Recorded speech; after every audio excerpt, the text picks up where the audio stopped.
भारतवर्ष की महान भूमि ऐतिहासिक रूप से संतों और ऋषियों से शोभित और सुसज्जित है। इन्हीं ऋषियों में एक प्रमुख नाम वेद व्यास का आता है, जिन्होंने दुनिया के सबसे महान महाकाव्यों में से एक महाभारत की रचना की।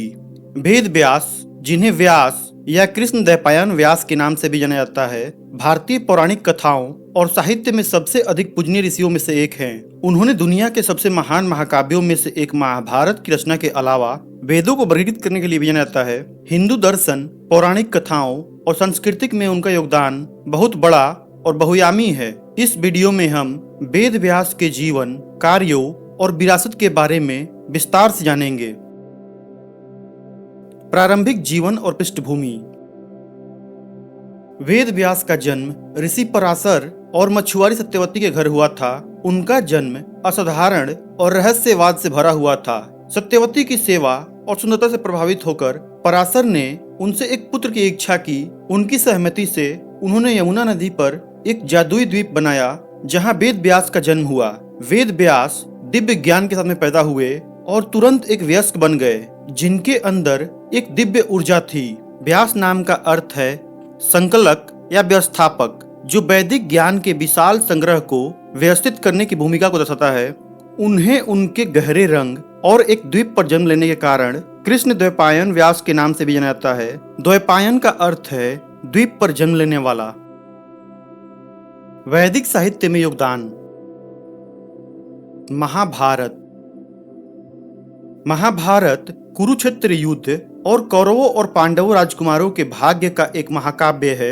यह अब तक लिखी गई सबसे लंबी महाकाव्य कविता है, जिसमें 1 लाख से भी अधिक छंद हैं। वेद व्यास ने न केवल इस स्मारकीय कार्य की रचना की, बल्कि इसी कहानी में उनकी भी एक भूमिका है। व्यास एक चरित्र में ऋषि के रूप में दिखाई दिए, जो कथा में मुख्य पात्रों को मार्गदर्शन प्रदान करते हैं।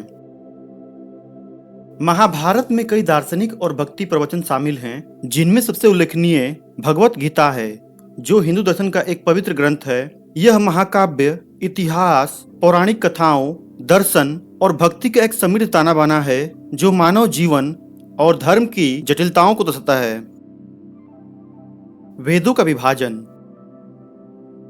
वेद व्यास को हिंदू धर्म का सबसे पुराने और सबसे प्रमाणिक ग्रंथ वेदों को 4 भागों में वर्गीकृत करने और विभाजित करने का श्रेय दिया जाता है, जिसमें ऋग्वेद, सामवेद, यजुर्वेद और अथर्ववेद हैं। इस विभाजन ने वेदों को अधिक सुलभ और अध्ययन में आसान बना दिया। प्रत्येक वेद को 4 खंडों में विभाजित किया गया है, जिनमें संहिता अर्थात भजन, ब्राह्मण अर्थात अनुष्ठान, आरण्यक अर्थात धार्मिक और दार्शनिक प्रवचन और उपनिषद अर्थात रहस्यमय और दार्शनिक शिक्षाएं जैसे भाग हैं।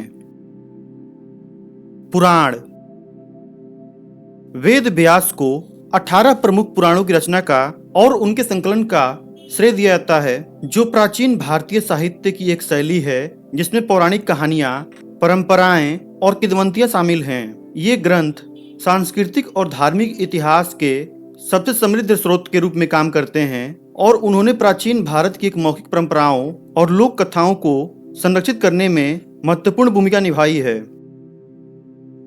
महाभारत में एक पात्र के रूप में वेद व्यास न केवल महाभारत के लेखक हैं, बल्कि इसमें एक प्रमुख पात्र भी हैं।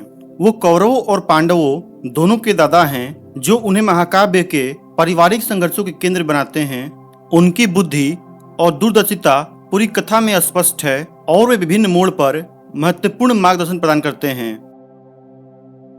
जन्म और प्रारंभिक वर्ष। अपने चमत्कारिक जन्म के बाद व्यास ने गहन ज्ञान और आध्यात्मिक अंतर्दृष्टि प्राप्त करते हुए कठोर तपस्या और ध्यान किया। उन्होंने व्यापक रूप से यात्रा की, अपने ज्ञान का प्रसार किया और धर्मपरायणता के अनेक कार्य किए। कुरुक्षेत्र में उनकी भूमिका। महाभारत में व्यास की भूमिका पांडवों और कौरवों को सलाह देना और उनका मार्गदर्शन करना शामिल है।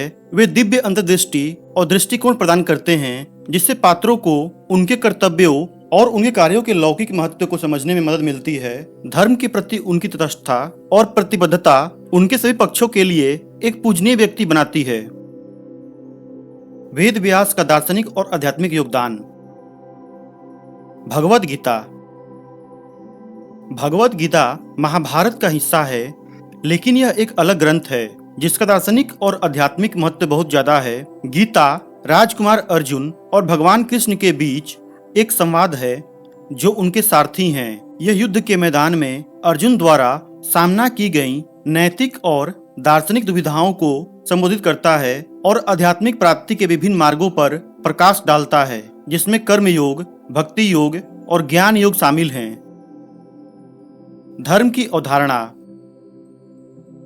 वेद व्यास के कार्यों का एक केंद्रीय विषय धर्म की अवधारणा है। धर्म कर्तव्य, धार्मिकता और नैतिक व्यवस्था की प्रतिनिधित्व करता है। अपने लेखन के माध्यम से व्यास धर्म की जटिलताओं का पता लगाते हैं, यह दर्शाते हुए कि समाज में किसी की भूमिका व्यक्तिगत परिस्थितियों और जीवन के चरणों के आधार पर कैसे भिन्न हो सकता है। भक्ति आंदोलन। वेद व्यास की रचनाएं, खास तौर पर भगवत गीता और भगवत पुराण ने भक्ति आंदोलन को काफी प्रभावित किया है, जो ईश्वर के प्रति व्यक्तिगत भक्ति पर जोर देता है। भगवत पुराण खास तौर पर भगवान कृष्ण के जीवन और शिक्षाओं पर ध्यान केंद्रित करता है, जो आध्यात्मिक मुक्ति पाने के साधन के रूप में भक्ति के मार्ग को बढ़ावा देता है। वेद व्यास का प्रभाव साहित्य और दर्शन के दायरे से कहीं आगे तक फैला हुआ है। उनकी रचनाओं ने सहस्त्र शताब्दियों से भारतीय सभ्यता के सांस्कृतिक, धार्मिक और नैतिक ढांचे को आकार दिया है। महाभारत और पुराण लाखों लोगों के लिए प्रेरणा और मार्गदर्शन का स्रोत बने हुए हैं। वेद व्यास का जन्म गुरु पूर्णिमा के रूप में मनाया जाता है, जो शिक्षकों और आध्यात्मिक मार्गदर्शकों के सम्मान के लिए समर्पित दिन है। यह हिंदू महीने के आषाढ़ की पूर्णिमा के दिन पड़ता है। इस दिन शिष्य अपने गुरुओं को उनकी शिक्षाओं के लिए कृतज्ञता में श्रद्धांजलि देते हैं। भारत भर में वेद व्यास को समर्पित कई मंदिर हैं, जहां उन्हें एक दिव्य ऋषि के रूप में पूजा जाता है। ये मंदिर न केवल पूजा स्थल हैं, बल्कि वैदिक शिक्षा और प्रवचन के भी केंद्र हैं। वेद व्यास की कहानियों और शिक्षाओं का शास्त्रीय नृत्य, नाटक और सिनेमा सहित कला के विभिन्न रूपों में रूपांतरित किया गया है। महाभारत को कई भाषाओं और रूपों में फिर से सुनाया गया है। प्रत्येक व्याख्या इसकी समृद्ध विरासत में विस्तार करता है। वेद व्यास की रचनाएं पारंपरिक वैदिक विद्यालयों, गुरुकुलों और आधुनिक शैक्षणिक संस्थानों में पाठ्यक्रम का एक महत्वपूर्ण हिस्सा है। भारतीय दर्शन, नैतिक और इतिहास में उनके योगदान का दुनिया भर के विद्वानों द्वारा अध्ययन और सम्मान किया जाता है। वेद व्यास का जीवन और कार्य भारतीय साहित्य, दर्शन और अध्यात्म में उनके अद्वितीय योगदान का प्रमाण है। उनकी रचनाएं, विशेष रूप से महाभारत और वेदों के वर्गीकरण ने हिंदू विचार और संस्कृति को गहराई से प्रभावित किया है। उनके कार्यों में पाया जाने वाला कलातीत ज्ञान और नैतिक मार्गदर्शन पीढ़ियों से लोगों को प्रेरित और मार्गदर्शित करते आया है। अपनी रचनाओं के माध्यम से दैवीय और मानवीय संबंधों को जोड़ने वाले ऋषि के रूप में वेद व्यास ज्ञान, बुद्धि और आध्यात्मिक अंतर्दृष्टि के स्थापित प्रतीक के रूप में बने हुए हैं।